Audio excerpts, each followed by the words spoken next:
Dining out, holidaying, and flying will soon put less strain on wallets after the GST Council's sweeping tax overhaul brought down rates on restaurants, hotels, and air travel. The changes, effective September 22, come just ahead of the festive and wedding season, when spending on food and travel peaks. So, what has changed for those who love to eat out? Let's tell you. Meals at restaurants will now attract 5% GST, down from the previous 12 to 18% depending on category.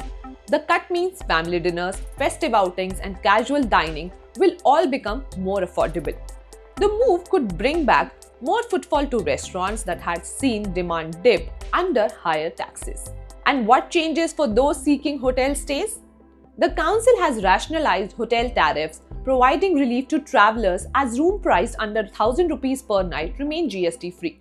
Rooms between 1,000 to 7,500 per night will now be taxed at 12% instead of 18%.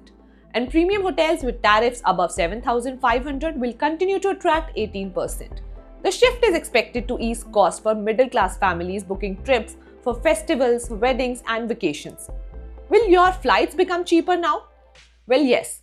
Air travel also gets a significant correction as economy class tickets will attract just 5% GST, down from 12%. And business class tickets will be taxed at 12%, reduced from 18%. The move will make flying more accessible, particularly for festive domestic travel, while offering some relief to business travelers. Together, these cuts are aimed at boosting consumption in the services sector while providing direct savings to families with the festive season approaching. The relief is expected to lift consumer sentiment and drive demand. Tourism and hospitality, among the hardest hit during the pandemic, could see a much needed rebound due to the GST cuts. Hope you found this video informative, and for more such content, keep watching NDTV.